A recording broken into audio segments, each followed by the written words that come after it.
Uma coisa que a mim me é profundamente desagradável, todas as vezes que tem alguma coisa envolvendo conflitos em Israel, e tudo que nunca faltou em Israel foi conflito, eu estou acompanhando assim com os olhos bem abertos as coisas de Israel desde que meu pai se converteu.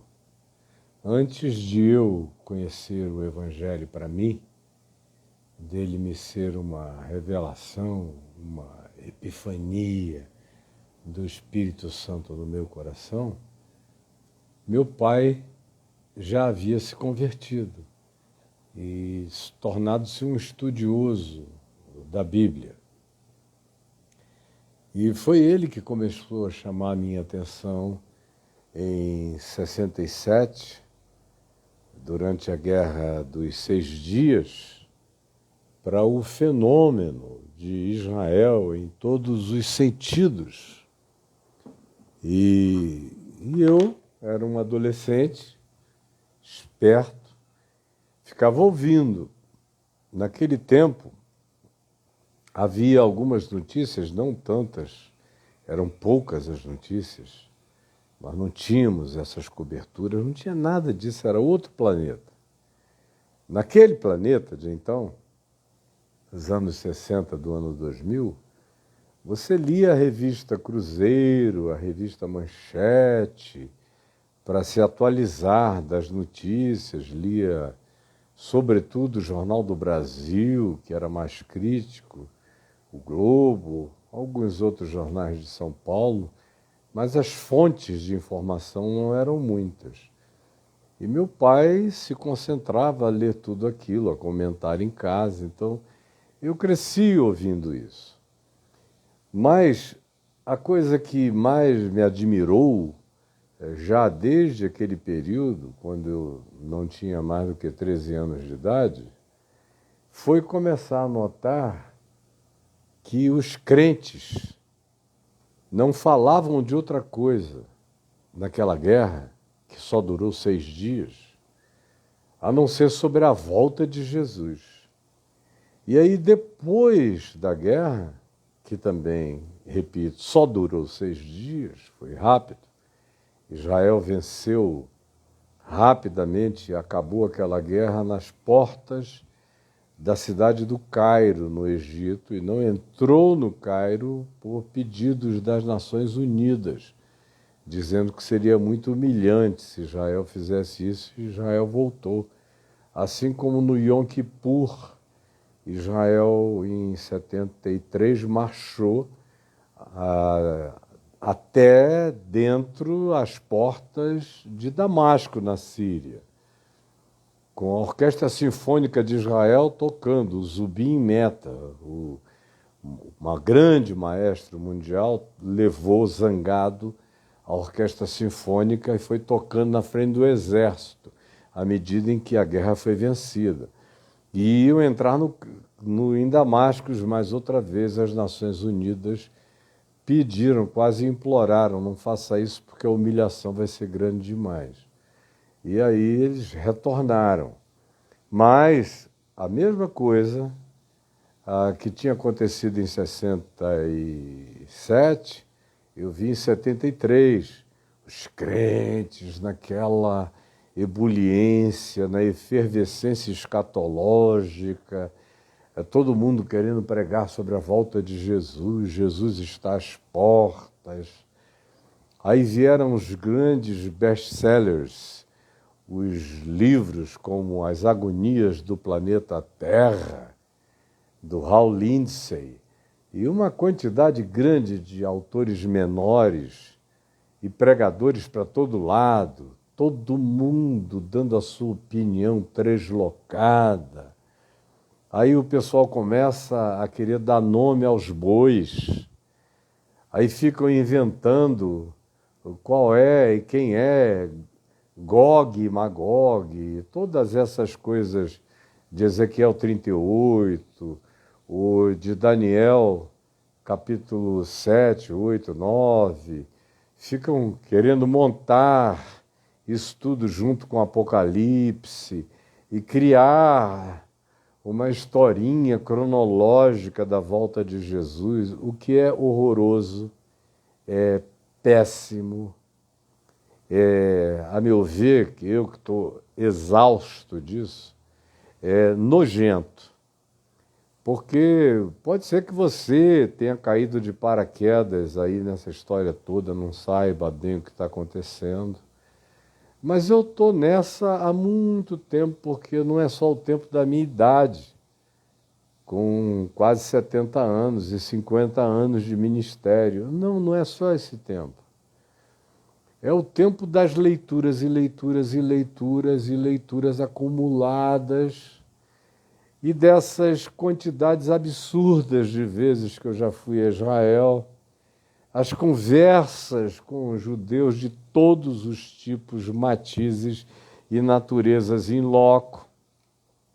Como tem conversa minha gravada com o chefe, rabino-chefe do Muro das Lamentações, que é uma das figuras mais importantes da religião em Israel, e eu perguntando a ele o que ele achava sobre a volta do Messias, e ele me deu aquela resposta política escorregadia, eu não esperava outra coisa dele, mas melhor até a resposta escorregadia dele, sem asseverações, sem peremptoriedade, sem nada disso que você encontra nesses pseudo-profetas, pastores escatológicos, evangélicos, ou adventistas, ou pentecostais com sua escatologia dispensacionalista, alguns tomados por uma arrogância extraordinária, achando que sabem tudo disso e só erram.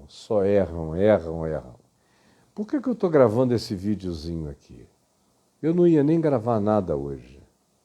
Mas é porque, de novo, você começa a ver as eclosões. Hoje, quando eu abri o meu Insta de manhã, caí logo em cima daquele mesmo coach, que às vezes é curandeiro, às vezes é pregador, às vezes é um monte de coisa, mas adora é grana. Diz que a gente está aqui para ganhar dinheiro e que só Jesus só disse que não dava para servir a dois senhores, ao dinheiro, Mamon, e a Deus, porque Jesus era solteiro e não tinha filhos para criar, foi por isso que ele deu uma opinião daquelas. Olha só a cabeça do idiota, não dá para chamar de outro modo essa blasfêmia. Ele disse que estava acordando, se eu estou acordando mais cedo, porque eu estou muito preocupado com a volta de Jesus. E associando, obviamente, a volta de Jesus ao que está acontecendo lá em Israel e agora em Gaza, e com umas escaramuçazinhas que vieram do norte do país, que foram atribuídas ao Hezbollah, mas o Hezbollah negou. Aparentemente o Hezbollah tem mais juízo do que a gente imagina e disse que não vai entrar nessa guerra, porque se ele entrasse, ele sabe que Israel não iria tratar o Hezbollah como está tratando o Hamas. O Hamas está lá dentro de Gaza, usando 2.300.000 seres humanos como escudo. Eles botam as suas bases dentro ou embaixo de escolas, de hospitais, de edifícios residenciais, eles colocam nas garagens, eles colocam para não dar alternativa. Não é uma guerra, é terrorismo. E a população de Gaza é só bucha de canhão, para ser morta mesmo. E para se transformar numa estatística devastadora contra o pseudo-agressor na circunstância atual, que seria o exército de Israel, depois deles terem invadido o próprio território de Israel, e através de túneis e parapentes. Foi uma estratégia bem montada, coordenada pela inteligência do Irã, juntamente com o Hamas, e armada pelo Irã. O que você em casa tem que saber é que o bicho poderia pegar muito, muito, muito feio de maneira escatológica se o Irã entrasse de cara aberta nessa guerra. Mas não. Ele usa o Hamas na faixa de Gaza como longa-manos dele, como a mão estendida para as operações. E fornecem armamentos. Como podem fazer o armamento chegar lá? Já com o Hezbollah, que tem base no Líbano, e o Líbano é um país, a faixa de Gaza, o nome já diz, é equivalente a uma cidade. No passado, era um centro de refugiados, depois que veio a designação do território palestino e da autoridade palestina, Gaza passou a ser considerada território palestino e uma cidade, não mais um campo de refugiados. Embora tenha gente que até hoje insiste em chamar o campo de refugiados de Gaza, mas essa é uma nomenclatura velha que passou há muito tempo. É uma cidade que está debaixo do domínio de um grupo terrorista, que só quem não considera terrorista esse tal grupo Hamas é o Irã, alguns países radicais tomados por grupos islâmicos fanáticos, a Rússia e a China. Mas o resto do mundo, praticamente todo, chama o Hamas pelo nome dele, grupo terrorista. Agora, esse grupo está lá escondido. Essa situação atual, que é de guerra, porque houve uma invasão ao território de Israel, o que conflagrou o princípio e as definições de guerra. Por isso, Benjamin Netanyahu é um conservadorzão em relação a quem eu tenho todas as críticas do mundo há muitos anos. Disse: senhores e senhoras, nós estamos em guerra por causa dessa invasão ao território de Israel. Mas, até aí, eu tenho toda a esperança e convicção humanos, não recebi nenhuma revelação de lugar nenhum. Aqui comigo é pão, pão, queijo, queijo. É só a minha impressão de que, no máximo, em 2 meses, isso estará em estado de regularização, de calma, de tranquilidade. Não creio que vá passar disso. Nós vamos ter uma coisa muito intensa, provavelmente nas próximas 2 semanas, 3 semanas, mas o resto vai ser o rescaldo e a tentativa de resfriamento, e os problemas que virão serão muitos, especialmente para a população da faixa de Gaza, da cidade de Gaza, porque a autoridade palestina, Mahmoud Abbas, não tem nenhuma ascendência lá. E por mais que o Hamas fosse supostamente tirado, arrancado, extirpado, nunca você arranca um câncer desse sem metástase. Além do que, o problema lá na faixa de Gaza não é só o Hamas, o Hamas é o problema monstruoso, mas também existe a Irmandade Muçulmana com a sua presença lá, com o seu fanatismo, com o seu radicalismo, agindo.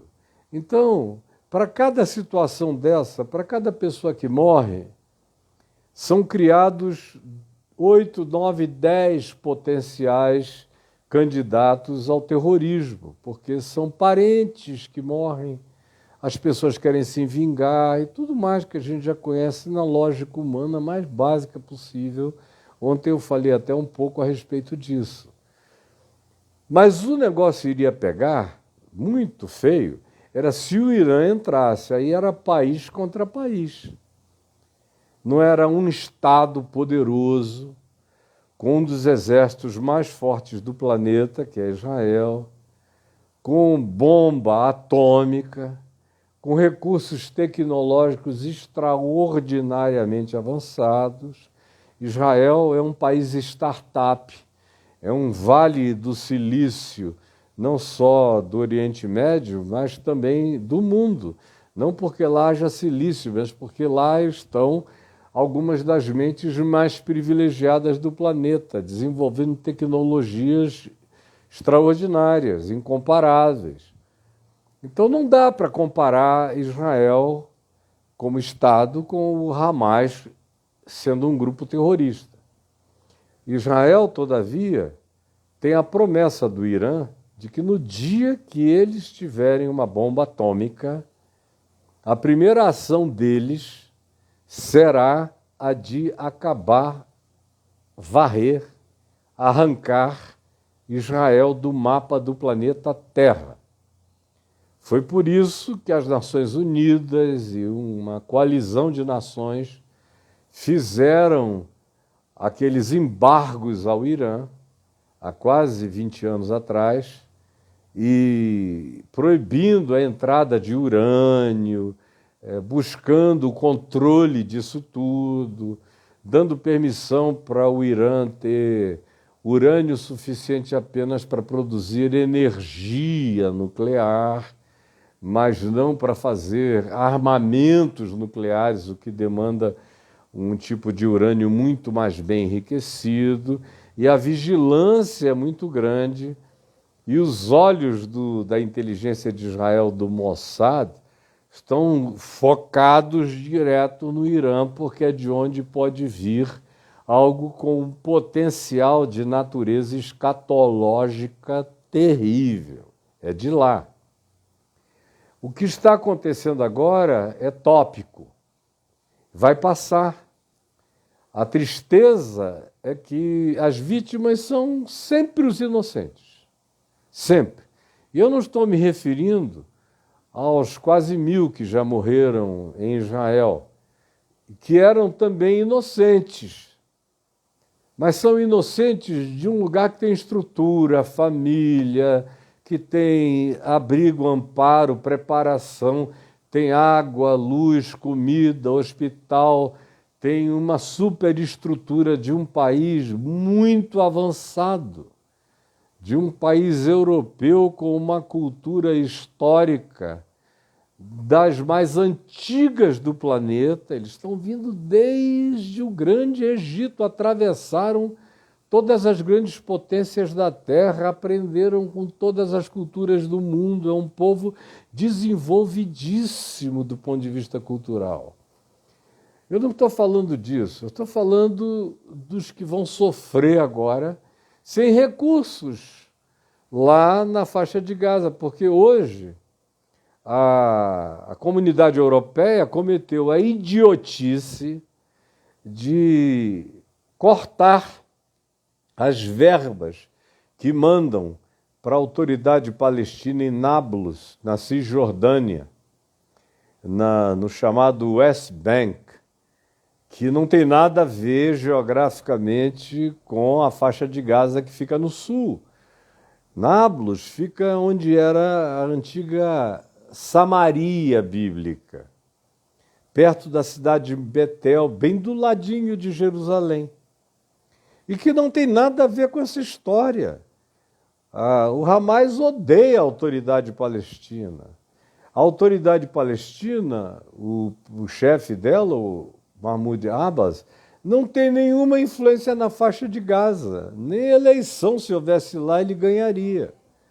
Mas quem vem sendo punido agora é o pessoal da Cisjordânia, que receberam um corte, o aviso de que a verba que a comunidade europeia manda vai cessar, então só vai piorar. A esperança de que, findo o conflito lá em Gaza, houvesse alguma chance de a autoridade palestina entrar para tentar reconstruir a cidade com verbas que viessem de fora, recursos de fora. Essa era a esperança, porque quem é que vai ficar lá? Uma vez que o Hamas seja desinstalado, e ele precisa ser, porque os próprios moradores de Gaza vivem sob uma opressão do estilo Talibã no Afeganistão. Eles são Talibã, eles são da linha da Sharia fanática. mulher não existe, é só com véu, não pode aprender, não pode estudar, não é gente, é uma opressão horrorosa, é vigilância o tempo todo, é gente morrendo à toa lá dentro, para todo lado.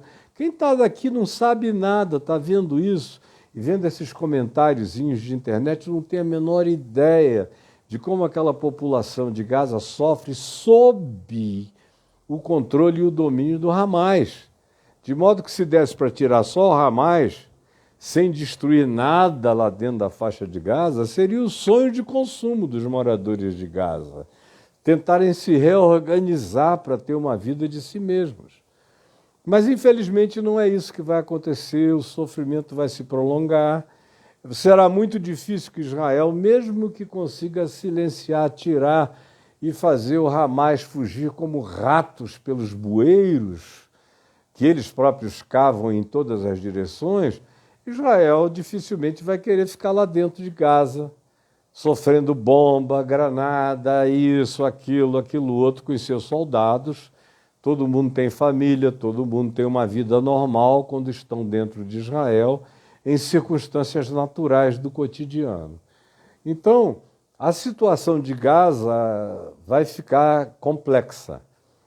E a torcida é para que o Hezbollah, que está lá no Líbano, no norte, não entre. O Hezbollah já falou hoje que não tem intenção de entrar. Porque ele sabe o seguinte, que ele está no Líbano, onde 2/3 da população detestam a presença deles lá. Eles estão lá por força, porque também estão armados até os dentes pelo Irã e pela Rússia. Pela Rússia. Até os dentes. Preparadíssimos. O Hamas é brincadeira perto do Hezbollah.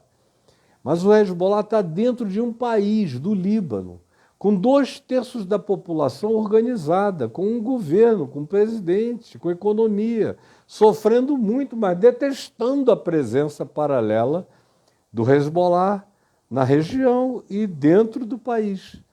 Então o Hezbollah sabe que os libaneses vão se tornar os piores inimigos deles, se eles, porventura, atacarem Israel, porque Israel não vai poder fazer como irá fazer provavelmente amanhã ou depois. Hoje ainda estão jogando bombas em alvos considerados pela inteligência lugares aonde eventualmente moram líderes ou se escondem lideranças do Hamas. Por que eles não devastam Gaza inteira? Poder para fazer isso eles têm. Poder para... Aí você olhar e só ter escombros, como se tivesse havido um terremoto monstruoso que acabasse com tudo. Poder bélico Israel tem, mas não pode fazer isso. É desumano, é perverso. É guerra, mas nem tanto. Então eles ficam tentando atirar em lugares onde a inteligência que está lá dentro de Gaza diz, olha, aqui é lugar, ali é lugar, acolá é lugar, marcando pontos, com toda a tecnologia que eles têm para ver se atingem. Mas em sendo uma guerra, se fosse contra o Hezbollah, que está totalmente pulverizado num país enorme como o Líbano, que não é uma coisinha pequenininha, teria que ser uma guerra devastadora. Uma guerra que iria botar o Líbano abaixo. O Líbano que já vem sofrendo tanto, um país lindo, de gente muito boa, linda, um país culto, um país que tem uma história desde tempos imemoráveis, é um país bíblico antiquíssimo e que não quer nada disso.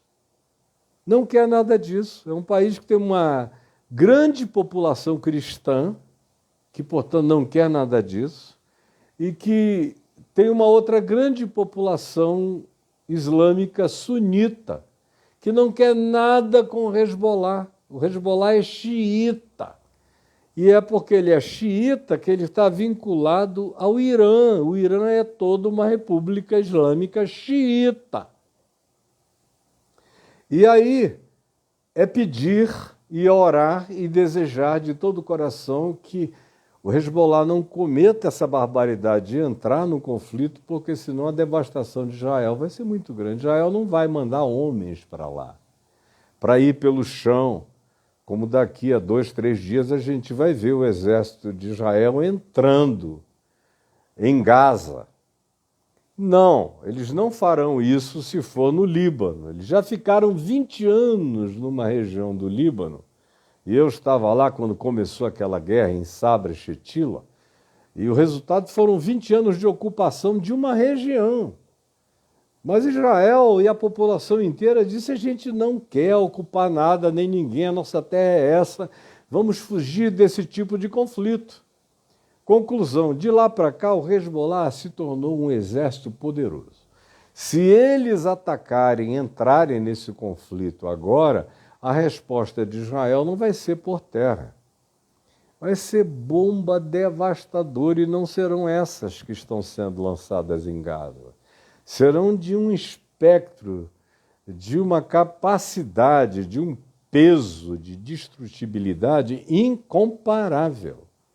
E aí seria uma devastação, porque não vai dar para ir para a guerra urbana, com esse terrorismo do Hezbollah, que entra dentro de todas as casas, que vai usando milhões de pessoas como escudos humanos, e tem já uma infraestrutura de mísseis escondidos para sair disparando míssil para todo lado na direção de Israel. Aí eu estava falando daquele coach que disse que eu estou acordando agora preocupado com a volta de Jesus. Por quê? Porque para ele, que também é um ignorante de tudo, além de que ele é jovem, ele não é culto. O negócio dele é só aprender técnicas de ganhar dinheiro e impressionar pessoas e ficar milionário. Esse é o negócio do cara. Nasceu dentro da igreja, aprendeu, ouviu, é uma grande orelha, ele não é burro, é um rapaz inteligente, mas ele é só orelha, não tem nada de cultura, de conhecimento, de leitura, não tem nada disso. E aí tudo é logo associado à volta de Jesus, e aí começam a ver, a citar, sem nem saber que, por exemplo, não é Gog e Magog. Isso já é uma adulteração, porque o texto original, que está lá em Gênesis 10, é Gog, príncipe de Magog. Magog era um território, e Gog era uma pessoa, na menção que se faz em Gênesis 10, numa genealogia universal colocada lá. Depois é que você vai vendo a mistura de Gog com Magog. Aí no Apocalipse já aparece Gog e Magog. Mas o original, de fato, era Gog, um indivíduo que até hoje ninguém sabe quem é, nem quem foi. Da terra de Magog, que não se tem nenhuma suspeição definitiva de aonde seja isso. E no curso da história, só para você ter uma ideia, de todos os tempos para cá, Magog, a terra de Magog, já foi tudo. Até a Líbia já foi a terra de Magog. A China já foi a terra de Magog. O Iraque já foi a terra de Magog. O Irã já foi a terra de Magog. Esses povos todos já foram Gog e Magog. Dependendo do humor do intérprete, a terra de Magog já foi qualquer lugar que você queira, especialmente nas imediações do Oriente Médio. Então, tudo que você lê aí desses caras falando de escatologia, da volta de Jesus, não preste atenção. Não preste atenção, é tudo um monte de ignorantes, querendo chamar a tua atenção, provocar impressão, deixar você aturdido. Porque a volta de Jesus acontecerá. Mas olha, deixa eu te dizer, a gente não começou ainda nem a ver a placenta da história estourar. Isso não é nem o iniciozinho das dores de parto. O bicho vai pegar feio. Vocês não têm ideia, vocês estão pensando que isso aqui é que é feio? Isso aqui não é nada não, minha gente, não é nada não. Olha eu aqui na minha casa, com tudo tranquilo, um silêncio enorme. Você aí na sua. Você acha que quando esse dia chegar, ele vai ficar concentrado só o que aconteça em Israel e nos países vizinhos? Você pensa que é isso? Não, o mundo inteiro vai se transformar numa calamidade só. É uma coisa que está muito para além da sua mais fértil e distópica imaginação. A maioria aqui não tem nem imaginação para conceber isso. Ficam querendo que seja um negócio cercado em Israel, onde a gente fica ali no jornal acompanhando e torcendo e com telescópio vendo se Jesus aparece, ou quem é que aparece, se é Jesus ou se são OVNIs. Parem com isto. Não entrem nesse frenesi. Quantos já entraram? Só nos dias da minha vida, nesses quase 70 anos de existência, Jesus já teve a sua volta marcada algumas dezenas de vezes.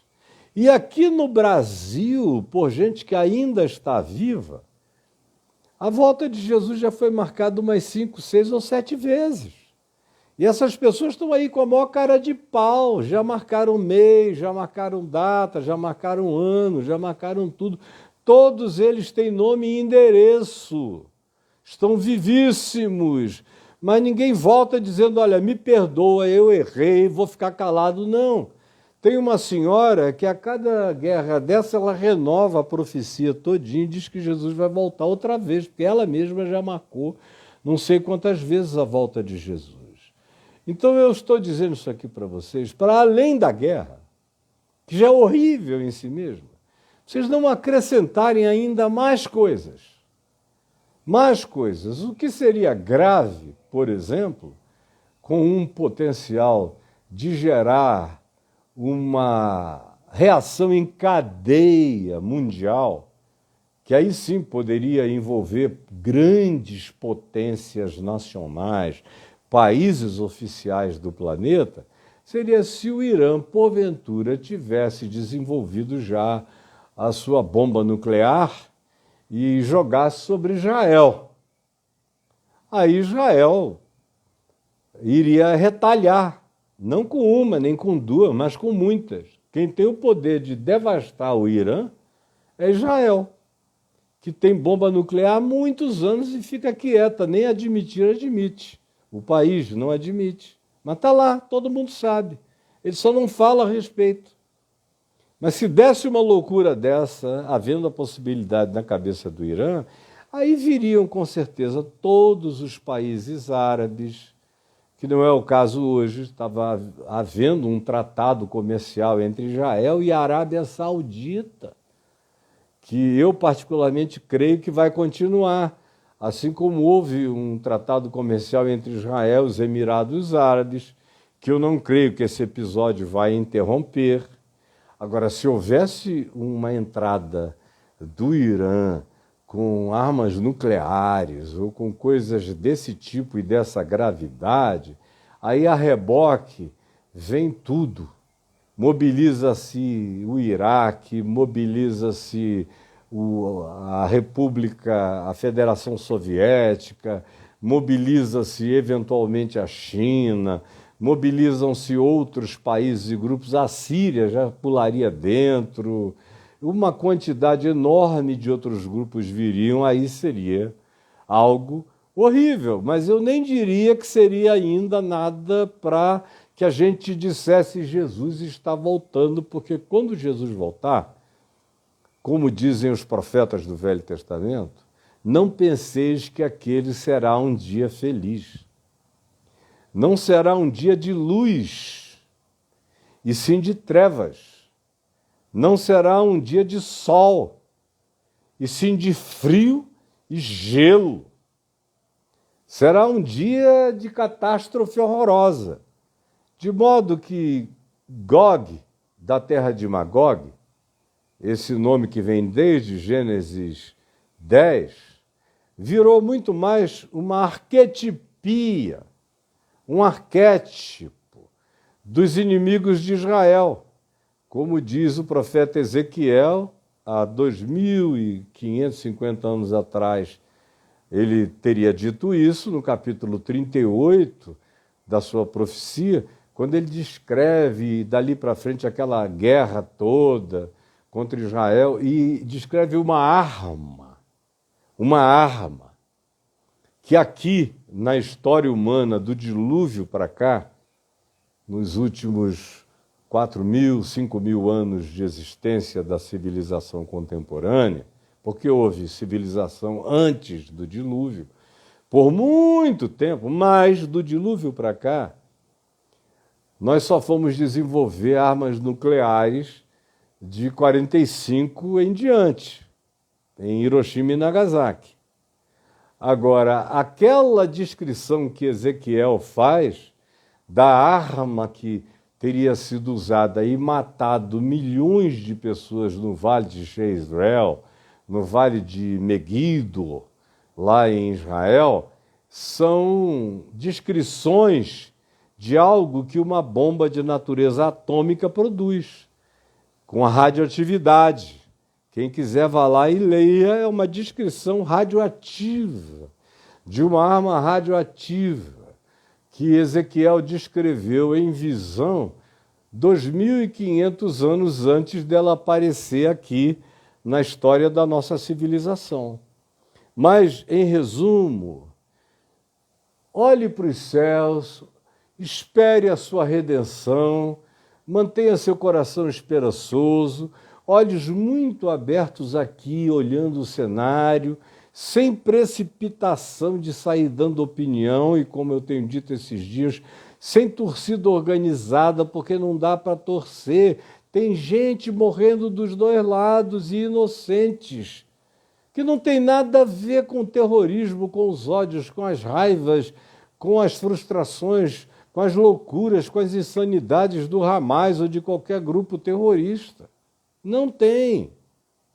São pessoas sofrendo, pedindo a Deus que aquilo acabe, querendo muito que o Hamas seja tirado de lá para ver se eles têm uma chance na vida de reconstruir suas casas, de plantarem os seus pomares, de irem à sua praia.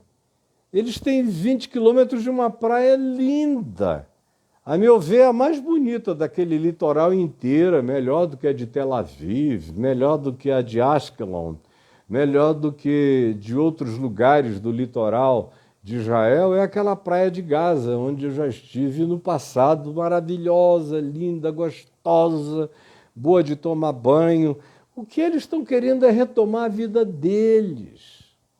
Então a nossa oração tem que ser em favor da extirpação desse câncer de terror dentro dessa população inocente que só sofre, que é o escudo de carne e sangue, escudo humano, padecendo essa miséria horrorosa. Essa é a grande tortura. Israel, a gente sabe que é um país poderoso, que vai continuar até o Senhor voltar, como Jesus mesmo disse. Jerusalém, Jerusalém, que matas os profetas e apedrejas os que te foram enviados, quantas vezes quis eu reunir-te como a galinha, ajunte os seus pintinhos debaixo das suas asas, mas vós não quisestes.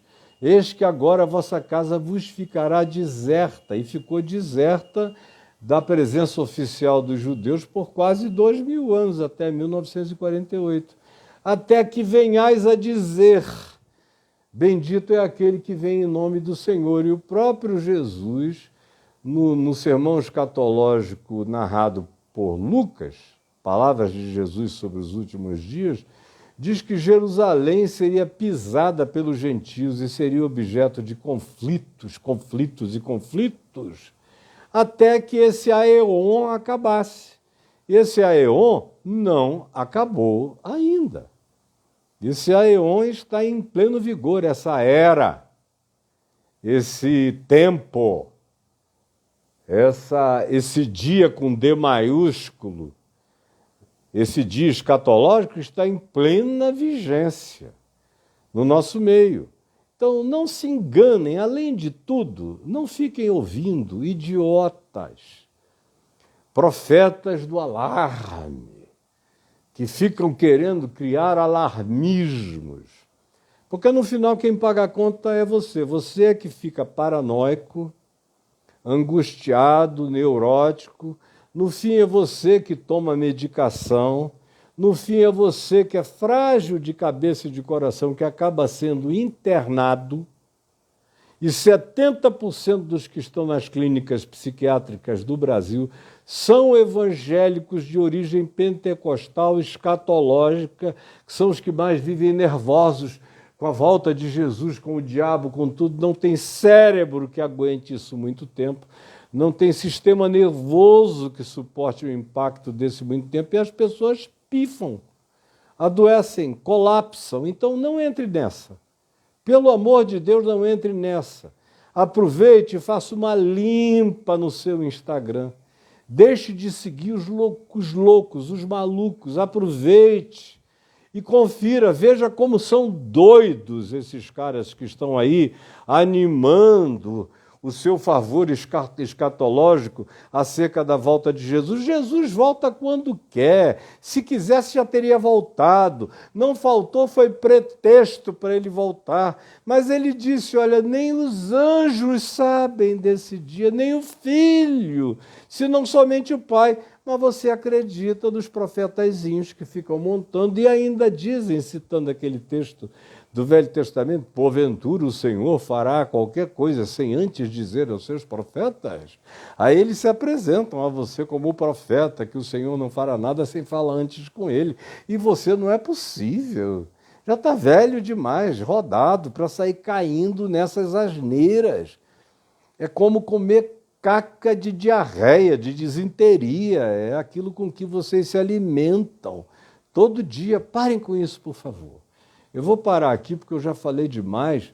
Eu só comecei a ver muita gente tentando trazer palavras sobre, olha, Jesus está chegando, está ali na esquina, vai aparecer, isso e aquilo, é por isso que os OVNIs também estão aí, olha só o que está vindo.